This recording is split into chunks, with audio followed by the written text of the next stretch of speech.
ನಮಸ್ತೆ ಎಲ್ರಿಗೂ ಒನ್ ಕರ್ನಾಟಕಕ್ಕೆ ಸ್ವಾಗತ. ಸದನದಲ್ಲಿ ಇವತ್ತು ಭಾರಿ ಹೈಡ್ರಾಮಾ ನಡೆಯಿತು. ಸರ್ಕಾರ ನೀಡಿದ ಭಾಷಣ ಓದದೆ ಗವರ್ನರ್ ಹೊರಟೋಗ್ತಾರೆ.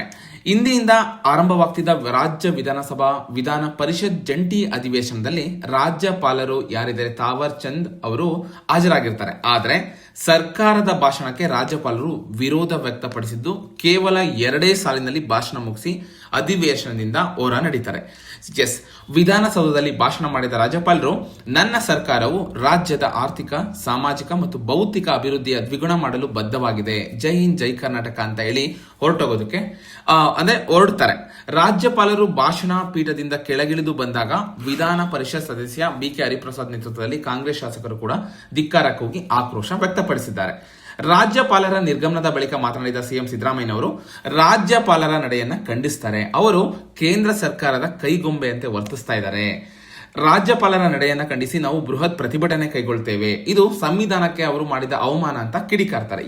ವಿವಾದಕ್ಕೆ ಕಾರಣ ಏನು ಅಂತ ನೋಡೋದಾದ್ರೆ, ಸರ್ಕಾರವು ರಾಜ್ಯಪಾಲರ ಭಾಷಣದ ಪ್ರತಿಯನ್ನು ಸಿದ್ಧಪಡಿಸಿ ಲೋಕಭವನಕ್ಕೆ ಕಳಿಸಿಕೊಟ್ಟಿತ್ತು. ಆದ್ರೆ ಸರ್ಕಾರ ಸಿದ್ಧಪಡಿಸಿದ ಈ ಭಾಷಣದ ಬಗ್ಗೆ ರಾಜ್ಯಪಾಲ ತಾವರ್ ಚಂದ್ ಅವರಿಗೆ ತೀವ್ರ ಒಂದು ಭಾಷಣ ಏನ್ ಬರ್ಕೊಟ್ಟಿದ್ರು ಲೆಟರ್, ಅದ್ರ ಬಗ್ಗೆ ಆಕ್ಷೇಪ ವ್ಯಕ್ತಪಡಿಸಿದ್ರು. ಸರ್ಕಾರ ಸಿದ್ಧಪಡಿಸಿದ ಭಾಷಣದಲ್ಲಿ ನರೇಗಾ ಹೆಸರು ಬದಲಾವಣೆ ಸೇರಿದಂತೆ ಕೇಂದ್ರ ಸರ್ಕಾರದ ವಿರುದ್ಧ ಕೆಲ ವಿಚಾರಗಳು ಒಳಗೊಂಡಿತ್ತು. ಅಂದ್ರೆ ಇವ್ರು ಏನ್ ಮಾಡ್ತಿದ್ದಾರೆ, ರಾಜ್ಯಪಾಲರ ಕೈಲಿ ಕೇಂದ್ರವನ್ನ ಎತ್ತಿಕ್ಕುವ ಕೆಲಸ ಮಾಡ್ತಾ ಇದ್ರು. ಅಂದ್ರೆ ಆ ಭಾಷಣ ಒಳಗೊಂಡ ಆ ಲೆಟರ್.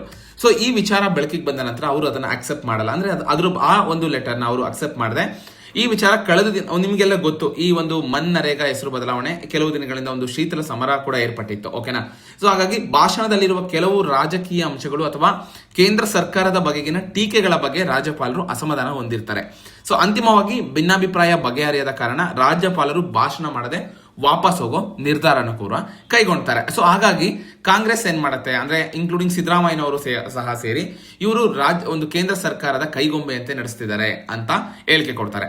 ಅದಾದ್ಮೇಲೆ ಅವರು ಈ ಸಿದ್ದರಾಮಯ್ಯನವರು ಹೇಳ್ತಾರೆ, ನಾವು ಈ ರಾಜ್ಯಪಾಲರ ವಿರುದ್ಧ ಒಂದು ಸುಪ್ರೀಂ ಕೋರ್ಟ್ ಮೊರೆ ಹೋಗಲು ಸಹ ಸಿದ್ಧ ಅಂತ ಕೂಡ ಹೇಳ್ತಾರೆ. ಈ ಜಂಟಿ ಅಧಿವೇಶನದಲ್ಲಿ ರಾಜ್ಯ ಸರ್ಕಾರ ಏನೊಂದು ಭಾಷಣ ರೆಡಿ ಮಾಡಿತ್ತು ಅದು ಏನವ್ರು ಅಕ್ಸೆಪ್ಟ್ ಮಾಡಿಲ್ಲ. ಇದನ್ನ ಖಂಡಿಸಿ ನಾವು ಸುಪ್ರೀಂ ಕೋರ್ಟ್ ನಲ್ಲಿ ಮೊಕದ್ದಮೆ ಹೂಡುವ ಬಗ್ಗೆ ಚರ್ಚಿಸಿ ನಿರ್ಣಯ ತೆಗೆದುಕೊಳ್ತೀವಿ ಅಂತ ಕೂಡ ತಿಳಿಸಿದ್ದಾರೆ. ಓಕೆನಾ. ಒಟ್ಟಾರೆ ಈ ಒಂದು ಭಾಷಣದಲ್ಲಿ ಯಾಕೆ ಒಂದು ಸೆಂಟ್ರಲ್ ಗವರ್ಮೆಂಟ್ ನ ಎತ್ತಿಕ್ಕೋ ಕೆಲಸ ನಡೆದಿತ್ತು ಅನ್ನೋದು ಬಿಜೆಪಿ ಅವರ ವಾದ ಆಗಿದೆ. ಹಾಗೆ ಕಾಂಗ್ರೆಸ್ ಅವರು ಈ ರಾಜ್ಯಪಾಲರು ಈ ಒಂದು ನಮ್ಮ ಸರ್ಕಾರ ಏನ್ ಕೊಟ್ಟಿದೆ ಆ ಭಾಷಣದ ಪ್ರತಿಯನ್ನ ಅಕ್ಸೆಪ್ಟ್ ಮಾಡಿಲ್ಲ ಅನ್ನೋದು ಕಾಂಗ್ರೆಸ್ನ ನಡೆಯಾಗಿದೆ. ಓಕೆನಾ. ಮೊದಲನೇದಾಗಿ ಕಾಯ್ದೆಯಿಂದ ಮಹಾತ್ಮ ಗಾಂಧಿ ಅವರ ಹೆಸರು ತೆಗೆಯಲಾಗಿದೆ. 2005ರಲ್ಲಿ ಮನಮೋಹನ್ ಸಿಂಗ್ ಅವರು ಪ್ರಧಾನಿಯಾಗಿದ್ದಾಗ ಸಂವಿಧಾನದ ನಿರ್ದೇಶಗಳಂತೆ ಆಹಾರ ಭದ್ರತೆ ಇರಬಹುದು ಅಥವಾ ಮಾಹಿತಿ ಹಕ್ಕು, ಶಿಕ್ಷಣ ಹಕ್ಕು, ಉದ್ಯೋಗದ ಹಕ್ಕು ಜಾರಿಗೆ ತಂದಿದ್ರು.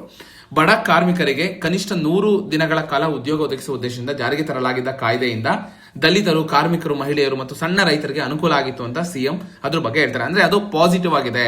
ಅದ್ರ ಬಗ್ಗೆನೂ ಇವರು ಮಾತಾಡಿಲ್ಲ. ಹೀಗಾಗಿ ಅಂದ್ರೆ ಏನಾಗಿರುತ್ತೆ, ಇಲ್ಲಿ ತಾವೇ ಸಿದ್ಧಪಡಿಸಿದ ಭಾಷಣವನ್ನು ಓದುವಂತಿಲ್ಲ. ಇದು ಈ ವರ್ಷದ ಒಂದು ಮೊದಲಿ ಜಂಟಿ ಅಧಿವೇಶನ, ವಿಶೇಷ ಅಧಿವೇಶನ ಅಂತ ಕರೆಯಲಾಗುತ್ತೆ. ನಾವು ಮನರೇಗಾ ಅಂದ್ರೆ ಮಹಾತ್ಮ ಗಾಂಧಿ ರಾಷ್ಟ್ರೀಯ ಗ್ರಾಮೀಣ ಉದ್ಯೋಗ ಖಾತರಿ ಕಾಯ್ದೆ ರದ್ದುಪಡಿಸಿ VBG ಅಂದ್ರೆ ವಿಕಸಿತ ಭಾರತ ರೋಜ್ಗಾರ್ ಮತ್ತು ಅಜೀವಿಕಾ ಮಿಷನ್ ಗ್ರಾಮೀಣ ಎಂಬ ಕಾಯ್ದೆಯನ್ನ ಕೇಂದ್ರ ಸರ್ಕಾರ ಹೊಸದಾಗಿ ರಚಿಸಿದೆ. ಇದನ್ನ ಕಾಂಗ್ರೆಸ್ ವಿರೋಧ ಮಾಡ್ತಿದೆ. ಇದ್ರ ಬಗ್ಗೆ ಕೂಡ ಭಾಷಣದಲ್ಲಿ ಮೆನ್ಷನ್ ಮಾಡಿದ್ದಕ್ಕೆ ಅವರು ಇದನ್ನ ಅಕ್ಸೆಪ್ಟ್ ಮಾಡಿಲ್ಲ. ಹಾಗಾಗಿ ಕಾಂಗ್ರೆಸ್ ಹೇಳ್ತಾ ಇರೋದು ಇವರು ಒಂದು ಕೇಂದ್ರ ಸರ್ಕಾರದ ಕೈಗೊಂಬೆ ಆಗಿದ್ದಾರೆ ಅಂತ. ಓಕೆನಾ. ಇನ್ನು ರಾಜ್ಯಪಾಲರಿಂದ ಸಂವಿಧಾನದ ಒಂದು ವಿಧಿಗಳ ಉಲ್ಲಂಘನೆ ಆಗಿದೆ. ರಾಜ್ಯಪಾಲರು ಸಚಿವ ಸಂಪುಟ ಸಿದ್ಧಪಡಿಸಿದ ಭಾಷಣವನ್ನು ಓದದೆ ತಾವೇ ಸಿದ್ಧಪಡಿಸಿದ ಭಾಷಣ ಓದುವ ಮೂಲಕ ಸಂವಿಧಾನದ ವಿಧಿಗಳನ್ನು ಉಲ್ಲಂಘನೆ ಮಾಡಿದ್ದಾರೆ. ಸಂವಿಧಾನದ ಕಲಂ 176 ಮತ್ತು 163ರಂತೆ ಸಚಿವ ಸಂಪುಟ ಭಾಷಣವನ್ನು ಓದಲೇಬೇಕಾಗಿದ್ದು ವಾಸ್ತವ ಅಂಶ ಅಂದ್ರೆ ಸತ್ಯ.